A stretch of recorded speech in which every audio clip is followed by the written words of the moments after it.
तो ख़वातीन और हज़रात, हाज़रीन, दास्तान गोई नाम है उस फन का कि जिसमें लंबे किस्से कहानियां सुनाई जाती हैं।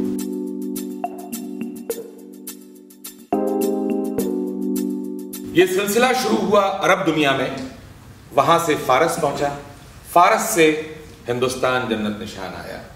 तो दास्तान कोई दास्तानें सुनाने का फ़न है, और दास्तानें जो कदीम लोग सुनाते थे वो एक मखसूस तरह की दास्तान सुनाते थे। वो दास्तान सुनाते थे दास्तान हज़रत अमीर हमज़ा और उनके कारनामों की दास्तान सुनाते थे। जो रिटन फॉर्म में हमारे पास दास्तानें मौजूद हैं, तिलिस्म होशरुबा और दास्तान अमीर हमज़ा वगैरह, वो 46,000 पेजेस में है। अब ये दास्तान गो जो थे वो बोलते बोलते ऐसी ज़बान बोलने लगे कि जो शेक्सपियर लिख गया है या जो मीर अनीस या मिर्ज़ा गालिब या मीर लिख गए हैं, तो वो किस कमाल का फ़नकार होगा कि वो इम्प्रोवाइज़ कर रहा है ऐसी ज़बान और ख़ुद सुना रहा है। तो उसके यहाँ परफॉर्मेंस और लिटरेचर का जो फ्यूजन है वो बड़ा यूनिक फ्यूजन है।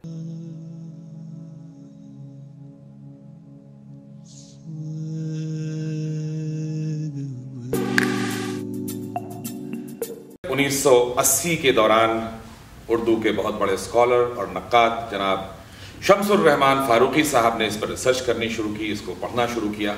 लगभग 20 साल के मेहनत के बाद करीब सन 2000 के आसपास उन्होंने 4 वॉल्यूम की अपनी रिसर्च पब्लिश की, और उनके मार्फत हम सब लोगों ने दास्तान गोई को जिंदा होते हुए देखा।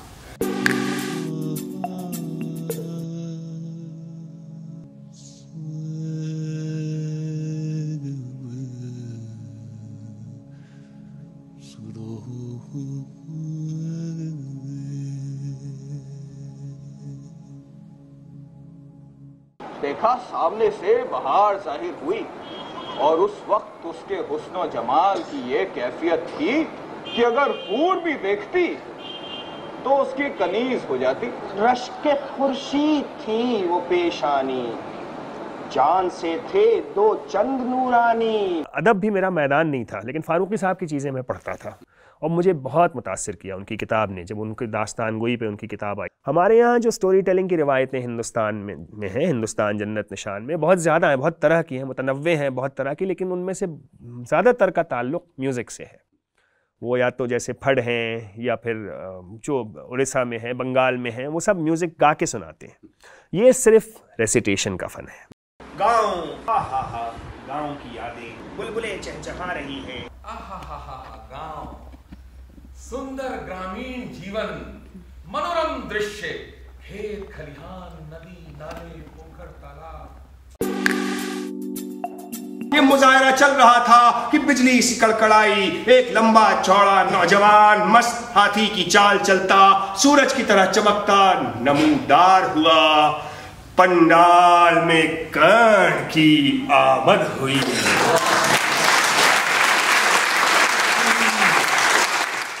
It was absolutely fabulous and very unique. It was literature at its best. It was poetry, and most importantly, it was unforgettable. Mahmood was magnetic, brilliant, like just amazing. So I didn't expect to be blown away the way I was today. I was in tears. It was one of the most phenomenal performances I've seen. It's really touched me. So thank you. बस मैं ये कहूँगा कि ऐसी कहानियाँ कही जाती रहनी चाहिए।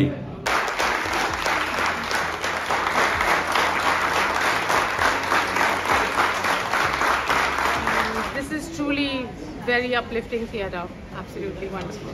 और मुझे दास्तान गोई बेहद पसंद है, और खासकर जब दास्तान गोई महमूद फारूकी कर रहा है।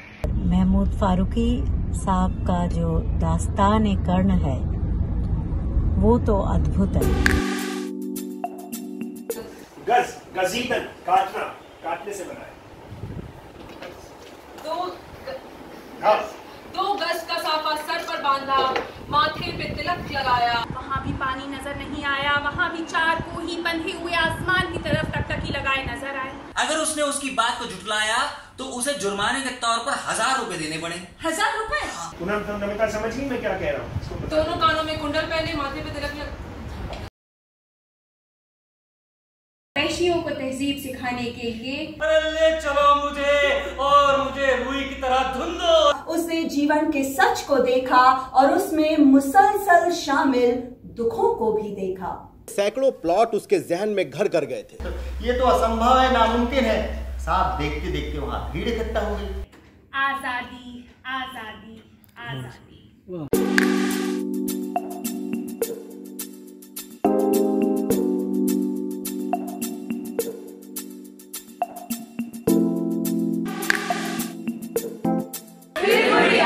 बेटा आया, खींची चोटी जोर लगाया, खींची चोटी जोर लगाया, खींची चोटी जोर लगाया, खींची चोटी। ये होती है खूबी और ये होता है एक्टर, ये होता है नरेटर, ये होता है परफॉर्मर।